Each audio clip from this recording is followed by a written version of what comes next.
Hello and welcome to the Reverend Hunter Podcast. I'm Tony Jones, the Reverend Hunter, joined as always by the dill to my scout, Brandon. Dill to your scout. What is this in reference of? This is a To Kill a Mockingbird reference. Did you have to read that in middle school? Oh, I'm sure we had to read it, and I'm sure I did like I did Did with you most read it? books. I did not read it. There's no way. And if I did, it's obviously not memorable. You maybe you read the Cliff Notes and squeaked by on the quiz or I'm something? sure that's what I did. I was pretty good at like skimming through chapters and finding the important things. Yeah.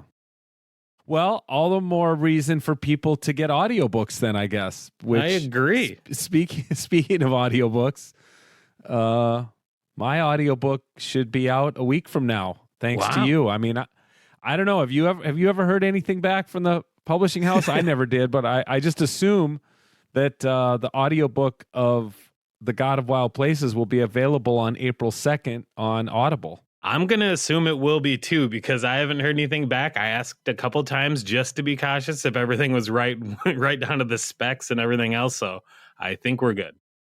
I hope we're good. Looking forward to it, man. I'm so glad you did that. And yeah, that's around the corner. For those of you who are listening, if you're in spitting distance of the Twin Cities, I would love to have you come to the book release party on April 2nd at Wooden Hill Brewing Company in Edina, Minnesota, my hometown, 6 to 8 p.m. Lots of fun gear giveaways. And Brandon, are you going to be there? I'm going to attempt to make an appearance for sure. Okay, friends, if you want to meet the famous Brandon, the sidekick of all time, come on down to Wooden Hill Brewing Co. and you can meet the mysterious Brandon Morton. You'll sign autographs, right? Oh, like, sure. Okay, what if somebody downloaded the Audible book onto their phone? Will you take a Sharpie and sign their phone for them? Oh, in a heartbeat. Of course. That'd be awesome. Now, I don't necessarily have to sign my name, right? No, you could sign whatever you want. Sign my name, sign your dog's name, or Perfect. whatever. No, that's cool. Yeah. That's cool. I'm excited for you. The big book release right around the corner. It's been great to see some of the reviews popping up online and stuff like that. So it's awesome. Thanks. Yeah, it's an exciting time. It's a bit of a nerve-wracking time because you never know how a book will be received. Early indications are positive. People seem to like it, but there's a lot of unknowns because you want. I'll tell you. I mean, people have asked, so I might as well say. I mean, people have asked, "What can I do to help your book?" The thing about it is books sell because of word of mouth. So, I mean, you can buy ads and you can get on, radio shows and podcasts, and I've done all that and I'm doing more of it. But the real reason, that's just to get people to know that the book exists. But once you know it exists, then what it takes is somebody saying, you got to read this book. I think you'd really like it. That's why people read books, So it's not unlike going to a restaurant or a movie. People say, oh, you got to see that movie. It's so good. Or are you guys watching this show? Everyone's watching this show. It's the same with books. The more word of mouth, the better. And these days, word of mouth extends to social media.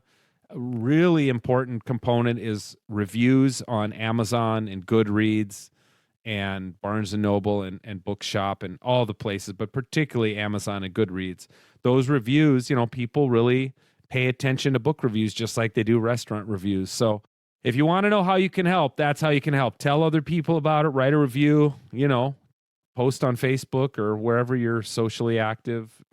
Let people know about the book. That would be great. Well, hey, Tony, I've got one question for you. It's kind of random.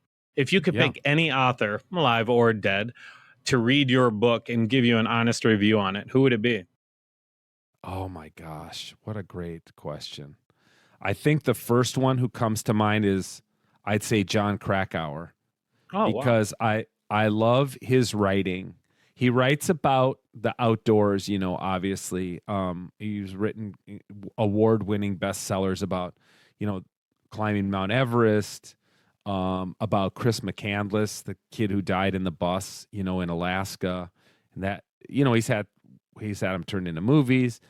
I just love his writing. It would be incredible to have him read the book and review it. That would be amazing. So thanks, man. Yeah, as Courtney would say, just put that out into the universe, and then it'll come back. I was just gonna say we gotta find a way to will it to him. Yeah, I love it. I appreciate that. Yeah, so it's on sale, people. I know some people are already getting it in the mail. But if you're coming to the book release party, I can sell you a copy and sign it right there for you. Plus, you get to meet Brandon, which that's the real reason. That's the real reason to come. Yeah. You'll be the sidekick. The sidekick. We finally gotten some snow here in Minnesota. It won't last long, but we really, really needed that moisture to recharge the aquifers and the lakes and ponds and stuff like that. So it's kind of gnarly out, but I'm actually not going to complain about it. I'm not going to complain about the gray, rainy, slushy days because we need that rain so badly. Yeah, it's not that bad unless you're shoveling it. Then it weighs like a ton, but it is much needed. It's Widowmaker snow. It is. I mean, it's the kind of snow. And I have some friends in town from North Carolina, and they're crazy enough to come to Minnesota for spring break. And then, so they got to go sledding yesterday, and I had my car just running, ready to take somebody to urgent care. We had some tears, but we didn't actually have any broken bones. So it's always a success when you go sledding with no broken bones, especially with people that are not used to the snow. Oh yeah, exactly. My guest this week, I'm so excited to have my longtime friend Jerusalem Greer on the podcast. She's the author of At Home in This Life and some other stuff, which you can all find on her website, JerusalemGreer.com. That's in the show notes, of course. She has recently moved with her husband to Procter Camp and Conference Center in Southern Ohio. And she is the executive director of that camp. It's an Episcopal campground, but it's not like your normal church summer camp. It's really something. It's 1,000 acres. They have a farm they have 2 different farms. They have like a working farm with corn and soybeans, and they have also a market farm.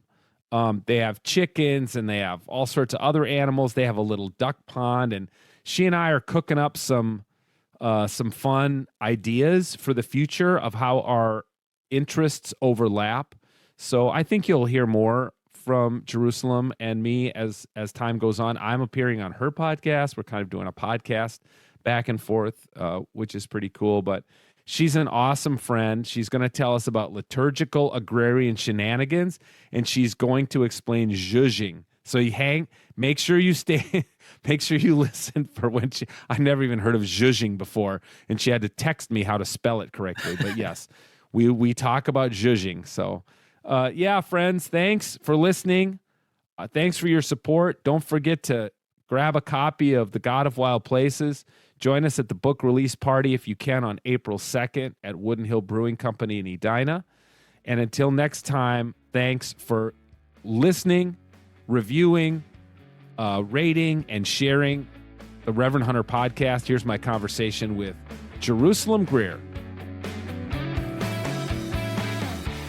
Okay, my first question for you is when you hear some Bible quote that says, "Woe to you, Jerusalem," do you take that personally? Oh, every time. Absolutely. No, I just remember pray for the peace of Jerusalem. And, you remember those ones. I see. Yeah. Selective, so I'm ready. Selective memory. Okay. Yeah. Okay. Yeah. Well, I'm so glad you've come on. We're kind of doing a quid pro quo podcast thing here. Like I'm going on yours and you're coming on mine. That's right. Isn't that how this all works? It should. Right? I mean, you I think so. Yeah. Can you start by telling us, and by us I mean me and the listeners, situate yourself geographically. Where are you when you look out your window? What do you see? Good question. I am on the Darby Plains, which is in southern Ohio. That's the geographical location. We're outside of London, Ohio, which is about about halfway in between Cincinnati and Columbus. We're technically on prairie land that has been turned into farmland many years ago. And I live on about 1,100 acres, which is owned by the Diocese of Southern Ohio. It was gifted to the Diocese of Southern Ohio, which is an Episcopal diocese, by the William Cooper Procter family of Procter and Gamble, because that's the part of the country I live in. Gotcha. Okay. And so this was their farm that they had. I think it was one of several residences. But it was the family farm. I think maybe Procter's brother-in-law really ran it, or grandson. I'm going to get all of that wrong, but I'm new here. I've only been here since October. But we have a camp here, a retreat center, and a farm. There's 2 farms here. There's a small market farm that we run as part of the camp. And then there's the big farm, which is we rent out the majority of our land to kind of a big ag farmer, really. It's a local farming family. They've been here for generations. And so they farm about 1,100 of the 1,300 acres, or whatever I said acre wise, but they farm the majority of it, soybean, corn. And so when I look out where my house is on the property is grass. There's a beautiful sycamore tree. I see a pond. And then I see the highway that divides us between the other farms, where there's lots of silos and then lots of 18-wheelers going past 2 distribution centers that have now cropped up everywhere. So, Oh, is that right? Yeah. yeah, Of course. yeah. So it's interesting, right? Like it's an interesting landscape. But yeah, so it's flat. It's flat. We're actually at like the highest point of all the flat, and so the wind here is insane. But you can see for miles and miles around you. That's interesting, because I would not think of Ohio as plains. I would have thought of that as more of forest land that had been cleared for ag. But you're saying it's plains that had been cleared for ag. Yep, it's plains, it's prairie land, and so when we do rewilding projects, which we're doing a few here, that's what we're doing. We're doing prairie grasses, prairie bushes, that sort of thing. Not really forest. I mean, there is some forest here. We have 70 acres of forest on our property, but yeah, it's prairie. It's plains, which is it. Yeah, you're right. I when I started looking into it, I had no idea either. So it is interesting. Yeah. Now it's I want to, we'll get to the journey that brought you there, but speaking of Procter itself, it's just, you don't often think, oh, church camp, working farm. That those two things don't, the church camps I've been to have all been like, I don't know, on a lake with a high ropes course and a zip line, and often in the middle of forests and that kind of thing. So tell me how these two, a working farm and basically a church camp and retreat property, coexist. Yeah, so a lot of people, in fact, the camp that we kind of come from in Arkansas is on a plateau, and so it's on the mountain, right? And there's several other camps in the Episcopal world that are all in mountains, and lots of our camps. We've got some on the oceans and some others, but you're right. People do not think of camp as in the middle of a cornfield, or having a farm. But there's 2 things at work here. One is there has been a little bit of a farm movement within Episcopal camps and conference centers. I don't really know how that started. That would be an interesting thing to go back and look at. I think it's probably, I think Camp Stevens, which is in California of all places outside of San Diego, I think maybe they were the first ones that really started that, because they were trying to be sustainable as possible. And so I think it just grew out of like a garden idea. So if they could grow their own food to serve in their kitchen, and it just kind of caught on with other camps. So there are a few other ones that are doing similar things. But for us in particular, I think we have one bishop who says, Bishop Smith says, Procter started as a farm and it wants to get back to being a farm. So I think Hmm. there's a little bit of that. I mean, how do you come to camp? You literally drive by thousands and thousands and thousands of farm fields and cattle and, all these different soybeans and corn and hay and different thick sheep to get here, and then get here and not have any of that, right? Like it just would Yeah. feel odd. So I think that's kind of how um, it started, by that idea of, it seems really strange to be in the middle of this and not in any way reflecting that in our life together. And so Hmm. that's kind of how that got started here. Yeah, that's fascinating. And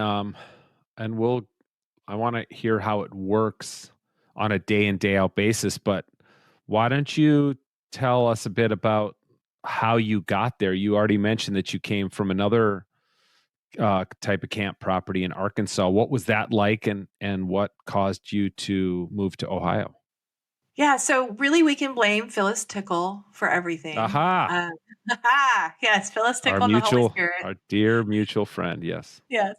So my husband Nathan grew up his in a very like in a rural community in Arkansas, a very agrarian adjacent life. There's one of those sounds. Um, One of my husband's grandparents owned a farm, and so he kind of grew up a part of that community, and just that was how he spent like his summers and his holidays, right? It was all that kind of stuff, and just absolutely loved it, but never considered that it was the kind of life you could actually go have. We're Gen Xers, and nobody was telling us to go be farmers, right? Like they were all go be Yeah, of doctors, be course. lawyers, right? That wasn't the thing yet, um, and so he just never considered it as a lifestyle. I, meanwhile, was raised by city folk, and again, never really, I was not an outdoor kid. I didn't understand hiking. I was like, where are you going? What's at the end of this? I wasn't athletic. And so I didn't really connect with nature in any kind of significant way until I worked at a camp in Arkansas called Brook Hill. And they stuck me in the nature hut for reasons Hmm. I still don't understand. I know. And I really took to it. Like I loved it. I loved the animals. I discovered that I loved farm animals. And I love taking the kids out on hay rides and doing that sort of thing. And so that I think planted a seed. So now fast forward, Nathan and I have had our kids. We're living in Arkansas in the city. And just kind of feeling like there's something not clicking in our life, right? We're at that stage where you're kind of looking at your purpose and how you want to raise your family and how you want to raise your kids and what you want to instill in them. And I discovered Phyllis Tickle. I kind of discovered her backwards from a lot of people. I found her book, The Shaping of a Life, on a clearance cart at Barnes and Noble after yoga. Hmm. And that's how I found her. And read that book, and then wanted to get my hands on everything she had ever written. And Nathan, for Christmas, went and bought me the Farm and Lucy series Oh, that year, which is a lovely little 3-book series about the liturgical year, but kind of told through her experiences of living and raising a family on their farm in Lucy, yeah. Tennessee, which you have been to, Yes. which is amazing. So the prologue to those books, she talks about when she and her husband Sam decided it was time to move the family out of Memphis proper and get back to the land and kind of the way that she and Sam had been raised. And I read that prologue and started weeping. Hmm. Just weeping, like for no idea, right? Like came out of left field, not something I was expecting. And read those books and just was like, I think there's something to this. And at the same time, Nathan was kind of having a similar epiphany about how he had grown up. And we spent some time with some friends out on their farm, their property, and just really thought that there's something here. We need to go to the land, you know. Hmm. And started working that direction. And in the process of that, one of the things, as we started talking to everybody about, we think this is what we're supposed to do. We don't know what it means. We don't know what it's supposed to look like. The idea of working for a camp came up. The camp in Arkansas also had a little bit of a farm at that time. They still, I think it's more of a garden now, but the Episcopal camp, we were in the midst of becoming Episcopalians at the same time that all of this was happening. And so we went to that camp and we visited with the co-directors at the time, a lovely couple, Rick and Helen Hargraves, and they weren't ready to retire yet. So it wasn't the right time for us to go to that camp, but that kind of planted the seed of there could be a camp life and a farm life. Like there could be this thing where we could have the community we longed for and also kind of being a part of the land. And so we ended up not doing that, not working for that camp. We ended up volunteering and working with that camp for a lot of things because I ended up becoming a minister of Christian formation for a church really near there. And what we did instead is we bought 8 acres in central Arkansas. Oh, okay. And and so that was kind of our first attempt. And we kind of tried to have our own camp almost in a way. I mean, we didn't run official programming, but I ran what I called liturgical agrarian shenanigans. Yeah. Okay. On the regular, right? So we were doing farm church, we were doing flight kind for Ascension Day.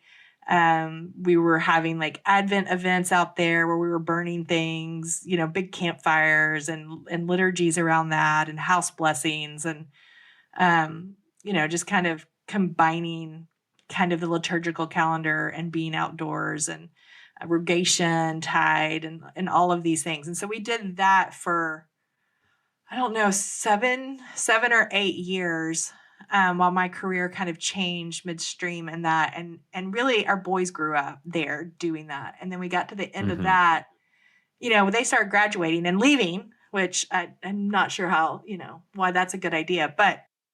Oh my gosh. Oh, now there. Okay. I agree with you on most things, I think. But honey, best thing that could happen is those kids to leave. I was just before we started Jerusalem, I was just on the phone with a friend and who just had his second kid and kid's like 6 months old or whatever. Oh my goodness. And I'm like, the greatest thing that ever happens is when that last kid leaves for college. Oh my gosh. Courtney and I like rearranged the whole house just to suit our own needs. We just like go to the bathroom with the door open. It's incredible. I couldn't be happier. But anyways, I'm sure you miss your kids. I'm actually fine. I mean, I miss my kids, but I don't want them to come back. That's for sure. Right. No. Well, because it won't ever be like it is. But I mean, I am like a commune kind of person, right? I'd be happy for them to all have houses on the property with me, which is, eventually how we get to camp, right? But because I like them so much. That's the thing is that like, I like them as grownups.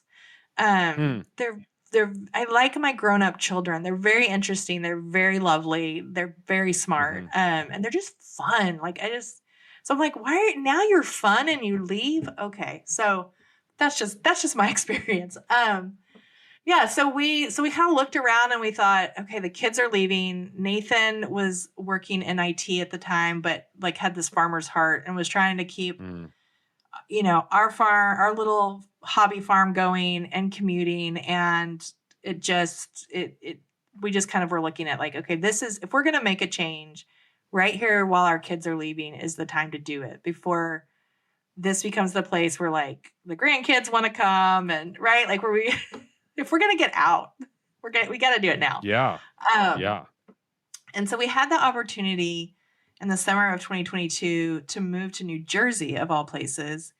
And what we thought we were doing was going into a partnership with another couple to kind of go and steward 140 acres in rural New Jersey and start a retreat house ministry and a kind of agrarian, spiritual, retreat house kind of situation. And we got there. We ended up only living there about a year. The other couple kind of changed their minds, to put it politely, about what they wanted out of the whole endeavor. And they were the actual owners of the property itself. And so, So we kind of were going, okay, we have to move. What's going to happen? Right. But we still had this like desire. I mean, Nathan had like quit his job and he had been the farm steward of this place in New Jersey. And we just thought, well, and I had this growing desire to do more agrarian ministry, to do more what I call belonging ministry or ministry of place.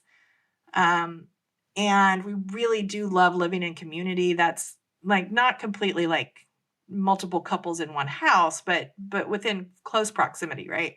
And so so we kind of looked around and it was literally, I mean, I know where we all are on our deconstruction journeys, right? We don't like saying things like it was a God moment is weird, but yeah, I told a friend and I kind of made a joke. I knew about where we are. I knew about Procter. I did not know that the position of executive directors was open. And I just kind of made a joke because it's where she lives that, oh, hey, well, maybe we'll end up at Procter. And she who's a very faithful praying woman said, I have been praying about this. And I didn't think it was possible because you moved to New Jersey. And, I just kind of was like, well, it's possible, just kind of jokingly, haha. And she's probably got off the phone with me and made some phone calls. And the next thing we knew, we were interviewing to be here and move here and do this work. So that's the very long, winding road of how we ended up here. But yeah, that's how we ended up in Ohio, which ended up being literally halfway between our kids. One's in Arkansas, and two are in the Northeast. And so we are here now in the middle of a cornfield, and it's amazing. It's truly amazing, and we kind of pinch ourselves that we get to be here. So when exactly did you land there? October. In Ohio? Like October 4th, I think. Okay. So you've so it's really recent, and you've only experienced kind of half of the autumn and one winter, which if it was anything like in Minnesota, it was not much of a winter. Right. Exactly. Yeah. So what's on tap? I mean, what's the summer look like for you? How have you been spending your days in this new position?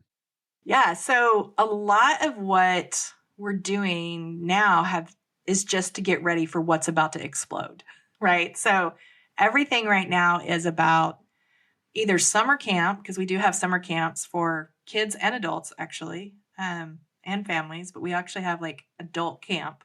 So you can come have the summer camp of your youth, but with your besties as adults and bring your adult beverages if you would like. Oh, well, you are Episcopalian, so. We are Episcopalian, so, we're not going to provide them, but you can bring them. So it's all about that. But then the other thing is that our market farm, is about to ramp up. And so we raise hogs, meat chickens, layer chickens, and then produce. We grow produce, and we have a market garden. We also have a teaching garden. And we're also about to add sheep to this whole project, and we've got bees. So, wow. Yeah, so all of that is like in that beginning phase of, for instance, we have our farm manager just moved 70 baby chicks from his kitchen to one of our winter coops are part of what's called a corn crib, right? Which is a place for storing and drying corn. And so the old corn crib has become kind of the farm manager's barn. And part of it is the winter chicken coops. And so he moved the 70 chicks. Once they started getting feathers, he was like, okay, I can move them out of, because our wind here in the cold is just, it's like 35 today, right? So this is bizarre. It's spring, it's not spring, it's winter. So trying to figure all that out. We're recording this on Thursday, and by the time this airs on Monday in Minnesota, I haven't started my snowblower yet this year. Right. Not once. Okay. Which is unheard of, Yeah, it's Minnesota. We're gonna get like between 1 and 2 feet of snow, and I mean, Trip Fuller, right? Homebrewed Yeah, Christianity. yeah. Good dear friend of mine. Well, that's silly, dude. He's bringing his family to Minnesota for spring break. They're flying here on Oh Saturday. no. So I'm currently rounding up sleds from because Mm, my kids are gone. I don't have sleds anymore, but I'm getting some right. sleds from neighbors, and I'm going to take those kids sledding. Oh Cause my so that's gosh. going to be their spring break is 2 feet of snow. But anyways, yes, I Yeah, know yeah. it's been weird because it's so mild all winter, and now suddenly it's cold, windy, and about to snow. Yes, exactly. So similar things happening here. So yeah, so we've just got the 70 chicks. We're about to plant a bunch of Mm. trees. Like every day I go down to the lodge where my office is, and there's like a box of onions or a box of potatoes, or right, that they're about to start planting. The Wow. greenhouse and is full of seeds that they've started getting ready. They're about to build a trellis and a new chicken coop in the teaching garden. And yeah, so it's a lot of that. We've been hiring farm hands because we have a farm hand intern program for like young adults. And so we've been doing interviews and hiring people. And what's fascinating is we are going to have to turn away farmhand applicants because we have so many. And we are having the hardest time getting counselors for summer camp. Um, Interesting. uh-huh. And so we're actually having to ask now, like, there's no more farmhand jobs, but you will get to work on the farm and in the forest as part of being a counselor. Would you consider being a counselor? So, yeah, yeah. And we're even That's talking kids that were fascinating. raised at this camp who would rather be the Yeah. farmhand than the counselor, right? So, Well, I mean, as someone who spent many, many years as a church camp counselor, I yeah, think I'd probably rather be have have like have my hands in the dirt than yep. dealing with the kids. But this is interesting, Jerusalem, because I just read something today. Somebody, I follow a lot of Substackers who are kind of like Hmm.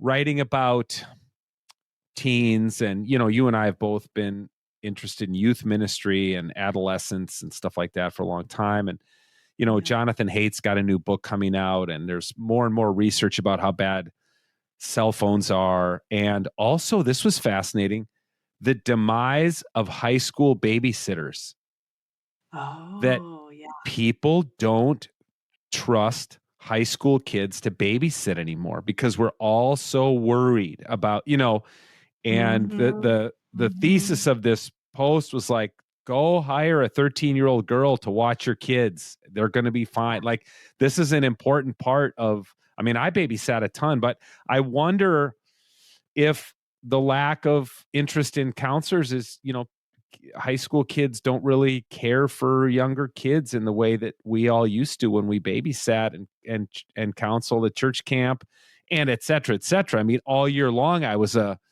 my first position in ninth grade, we were called JCs, junior Hmm. commandos, because we were like the junior counselors, and then you remember all that. Yeah. But that's interesting to hear you say that's really been a change. It really is. I mean, we also don't have. I mean, it just makes sense as youth groups to, get smaller and smaller and smaller. Yeah, I mean, that's your feeder ministry, right? Is the absolutely. youth group, and that's no longer really a thing. And so even knowing how to recruit is, I mean, thankfully I have staff that's a part of my team is experienced in that for a few years, and so we've gained some wisdom, but rebuilding those relationships outside of just assuming that all the youth ministers in church are gonna, send you their kids and that for camp, and then those kids are gonna grow up and want to come back as counselors. I mean, that cycle has been broken through Yeah. COVID, through just the church, constricting in size and what that means. And so yeah, it's a interesting, but man, you say come work at the farm and it even pays less. Like this is the other thing that's interesting, That's right? funny. Like it pays more to be a counselor than it does to work Right, on the right, farm. But no, right. that's what they want to do. They want to work on the farm. So Well, I mean, frankly, I'm sorry that you're having a hard time getting counselors, but the fact that kids, particularly kids from more urban settings or suburban settings want to spend the summer working on a farm, I think that's great news. Yeah, I do too. I mean, honestly, I do too. And it does impact how we're thinking about the future and what we're going to do and what summers are going to look like and what camp is going to look Yeah. like and Yeah. how it's all going to be, because it tells us something, right? I mean, it doesn't just tell us something about Yeah. today. It tells us something about 5, 10, 20 years from now. And we need to listen, not keep trying to force things to be like they were. Right. But Yeah. the church is so good at that, listening to the younger generations and what they want. So shouldn't be a problem. It'll be easy peasy. No problem. Yeah. We'll get, they'll be that all the people who run the churches, they'll be just fine with listening to the kids. Yeah. I want to Yeah. pivot a little bit and Yeah. then spend the rest of our time talking about your work. And just how you're thinking about your work now. So much of your work has been around place and home and these kind of concepts in such a peripatetic, technologically advanced society, even thinking of the fact that, your kids are spread across the country. And I'm in the same boat. Our kids are about the same age, and my kids are in Austin, Texas, New York City, and Fort Worth, Texas. And will any of them land back in Minnesota? I would love it if they did. But I probably won't go 3 for 3 in that regard. So when you're now that you've, a lot of your writing about that stuff was, when your kids were younger and stuff like that. So now that they've, launched, what are your current thoughts? Take this wherever you want, theological or personal or whatever, on place and home and that those kind of issues you've been thinking about for so long. Yeah, no, that's great.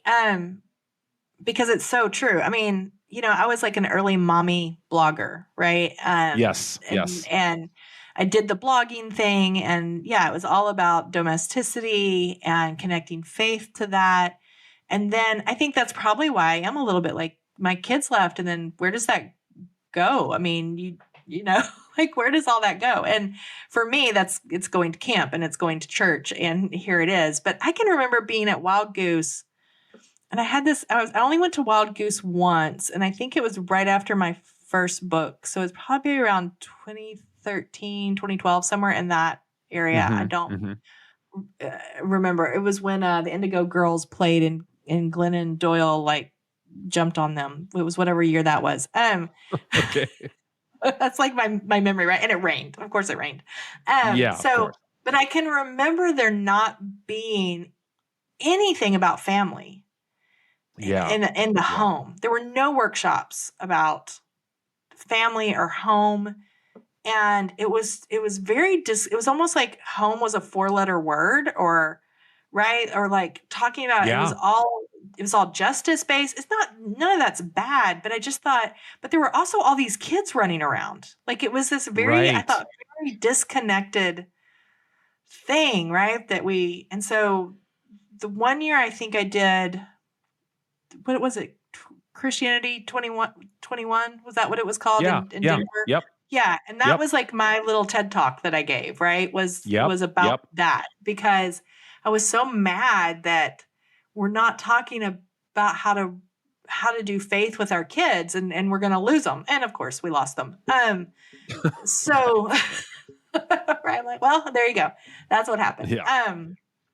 Because we were kind of all we were all still staring at our own spiritual belly buttons, and our kids were just running amok, but we didn't know how to talk to them about it. We're all just deconstructing, and how do you can't tell the stories to your kids that were told to you about God, so let's just not tell them anything. But that's a different rant for a different day. So but yeah, so how does that, so I did talk a lot about it, and I've done a lot of thinking and reading and kind of questioning this for myself. And I think that's really where I kind of landed on this idea of the theology of place, or the ministry of place. And that place really matters for us. And I came to a lot of this through Benedict and being a Benedictine at heart.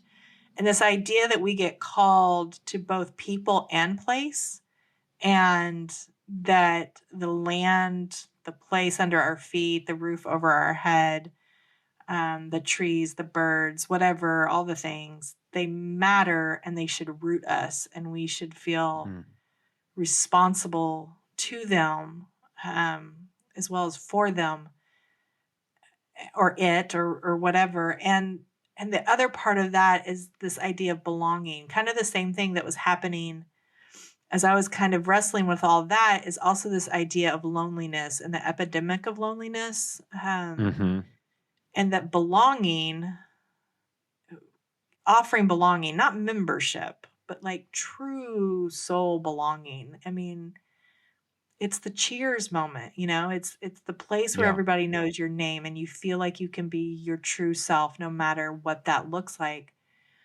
And that we do some of that through place. It's not just the people, it really is also the place. And I think that's why camp ministry is interesting to me, and farm ministry, is that people want to come back to the place as much as the people, right? Like, there's something about that spot on the lake, or that place in the barn, or that tree, that matters. I totally agree. Yeah. I mean, absolutely. And in my book, I've got a whole chapter called Place, and it's all about this family land that we have in central Minnesota. But I mean, here's where I struggle, and maybe, we can work through this together a little bit. But I have this very vivid memory of going on a mission trip when I was probably the summer before 8th or ninth grade, to New York City. And we drove the church van from Minnesota to New York, and I don't know, got there in the middle of the night. And then we were driving around. I remember driving around in New York City, and Paul, our junior high pastor, said, hey, I want you guys to tell me, shout whenever you see a golf course, shout whenever you see tennis courts and a park. And so we're like, oh yeah. So we start, of course, there's none of that. Right. There's just apartment building after apartment building. And his point was obviously like, in Edina, Minnesota, this bougie suburb, we live so differently than people do in urban settings. And so I share this with you, but I struggle with how much of that is this very privileged position that I have, because I'm looking out my back window. My dogs are in the backyard, and we have a big, backyard, and I have a garden, and we have landscaping and a fire pit. And then I can get in my truck and drive north to our family property and walk around in the woods for hours, But a lot of the 8 billion people who share this planet with us don't have that. And I just wonder, like, for people like you and me who are committed to a theology of place, what do we do with that? That's what I'm struggling with right now. Yeah. That's a good struggle. That's a real struggle. And I'm not saying you have to solve my problems, but I'm just saying, but I get it. Yeah. Well, I think, so here's a flip of that, a similar thing. So where that has risen up for me. So I love beautiful spaces. I love, so I always tell people, I love Jesus and Martha Stewart. Those were like my first two loves, right? As a child. Like, I stole my mother's Martha Stewart book at 10 years old. And I love it. I love hospitality. I love dinner parties. I love decorating my house. I love hosting events. We call it zhuzhing, right? Like, when we get ready for a group is coming in down at camp, we zhuzh everything, which means we put out throw blankets, and we light candles, and we make sure the fire Can you pit's just spell that for me for the show notes? How do you spell that? I can get it for you. It's bizarre. I have seen it. It's like, it involves a Z and a C and an A. Right, it's zhuzhing. Yeah. But I can text it to you. Yeah. Okay, good. I know it's the it's the weirdest word. But I love all that stuff. And Yeah. Yeah. right? Like, do Yeah. I think that only people who have like coordinating pillows and throws and bespoke artwork have a beautiful home, or are able to? Do I only think camps and conference centers that have, organic cotton sheets provide an opportunity for people to connect with God or themselves? No, that's bullshit, right? Like, Yeah. Yeah. but do I also think that there is something to creating a beautiful environment to welcome people to? Yes, I do. I do think place matters, not just outdoor places. I mean, I think that's a part of it, but I also think our indoor spaces matter. I think there's a Mm-hmm. reason we're all obsessed with Mary Kondo and Pinterest and Joanna Gaines and whatever, right? There's Mm-hmm. something about caring for our place and our space. And so I'm totally with you. It's how do you talk about it and elevating it without making it like a standard that people have to keep? Like, how do you talk about the heart Yeah. of what you're actually talking about? Yeah. Um, yeah. So Yeah, and yeah, go and answer. frankly, even what you're doing, I mean, you're obviously hosting at your camp kids who come from urban environments in the Mm-hmm. summer. So they Yeah. have those touch points of a more rural experience, being in the outdoors and stuff like that. Um, and I mean, part of me is like, well, it, no, I don't want to be crass or something or heartless and say it's not my problem that people choose to live in urban environments. And some people, I think, don't have a choice. Like they Mm-hmm. don't know even how they would afford to live somewhere else. But um, it's just not the choice I'm making. And I think I don't know how to. I don't know exactly what to do with it, other than to say I want people to have more options.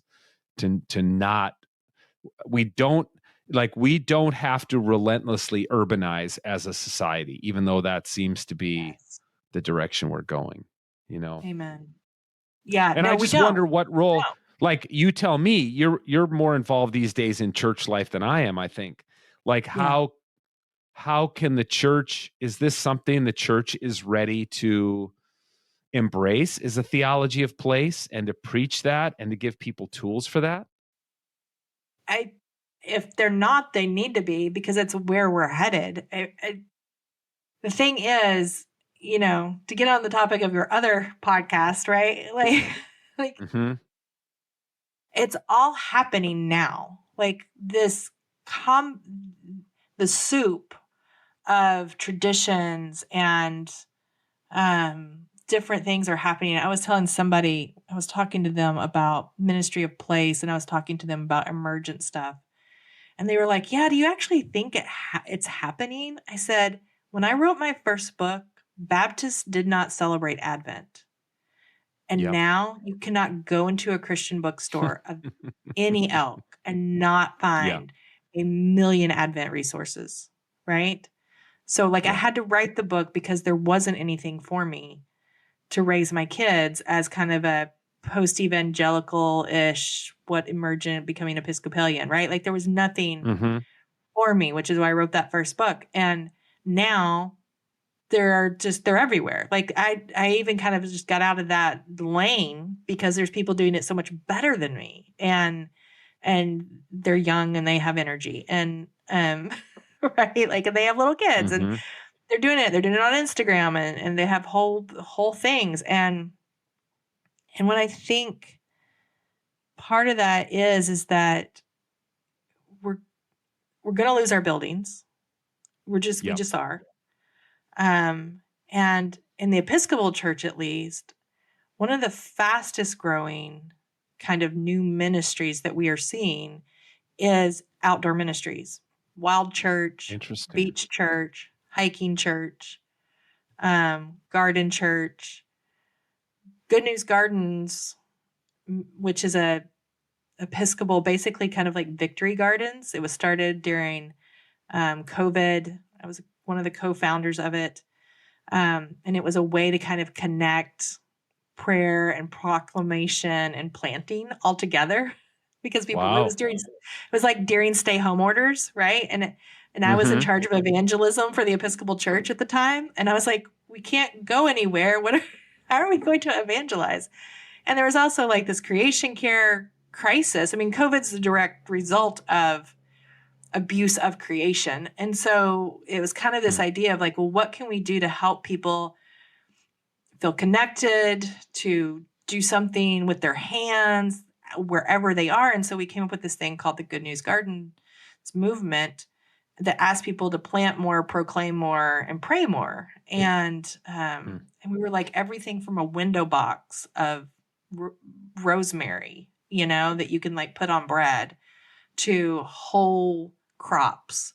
If you can plant more than you've ever planted before in order to share whatever, what you're planting, if you can pray more for the healing of creation and our communities, and if you can proclaim the good news through these things by sharing and inviting and telling your story, etc., that would be great. And that thing went off like just boom. Like the response was outrageous within the Episcopal Church, and is still, it's still the thing we see growing. And so I think there is this hunger. There's this hunger to connect in some way, even if it's just a potted plant, with creation, with place, and to say that our places matter. And it's almost, there's like this transient thing as we lose buildings.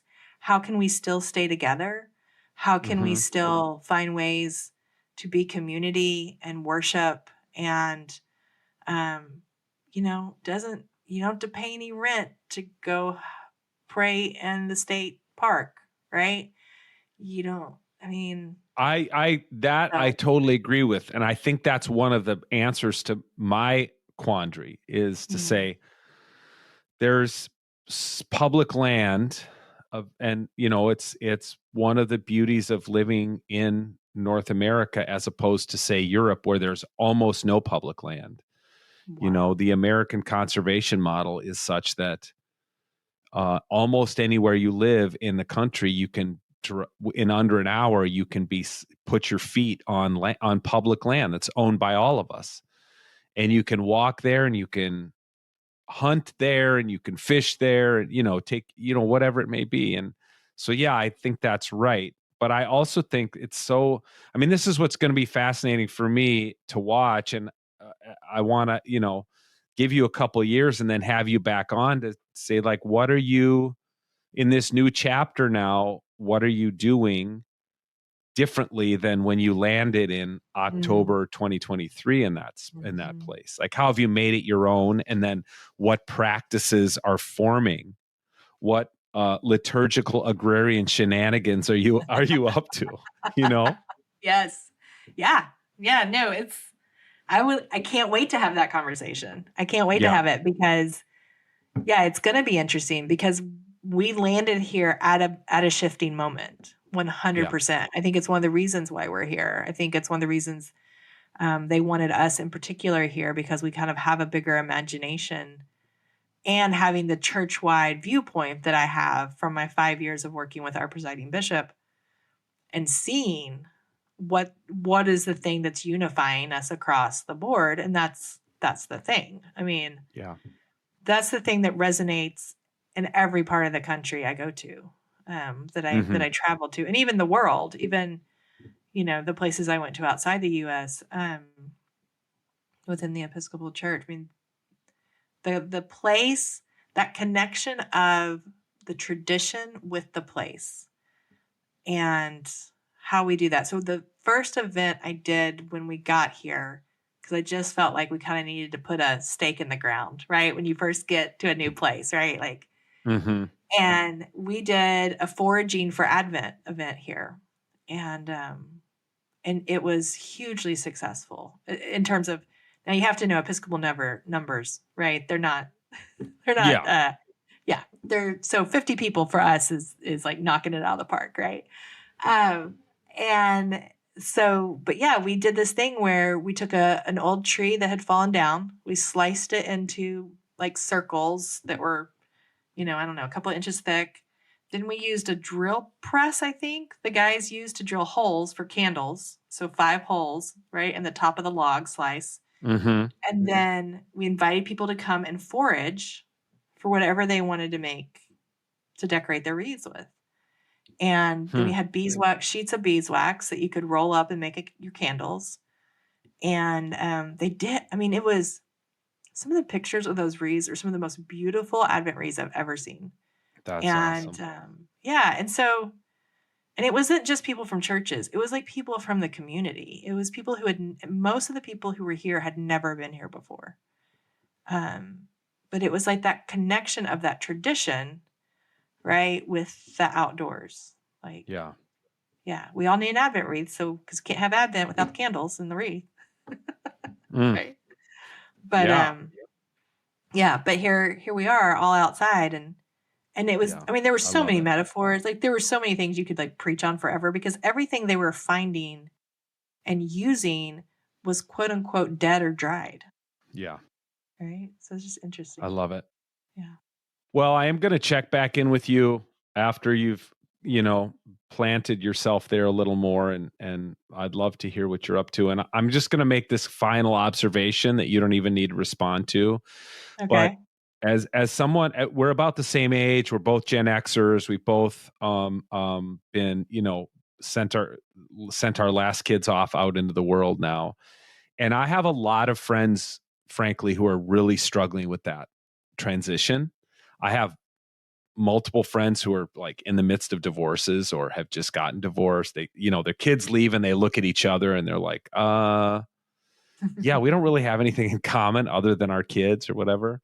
And the fact that you guys took on this totally new challenge, at this stage of your life, I think is fantastic. And I think it's the way those of us who are hitting middle age, us Gen Xers, are going to stay vibrant by tackling new challenges. So don't, it's not even a question. I'm just like saying kudos to you. Courtney and I are trying to do the same thing to live vibrant lives. Now that we've said goodbye to our kids. So way to go. Yeah. It's just me saying pat on the back. Way to go. Thank you. Yeah, we're not dead yet. Let's do some stuff, right? Let's do. Let's. You know me. I'm an Enneagram 7. I'm an Enneagram 7, wing 8. So I want to have fun and get shit done. So that's have fun and get shit done. I love it. Do and y'all come to camp sometime. We're gonna you and I are gonna cook up something fun together, and I'll tell listeners about that. So thanks a million for coming on. And I'm so glad we're staying in touch, and we're going to conspire and make some stuff happen. Sounds good. Thanks, Tony. Thanks so much.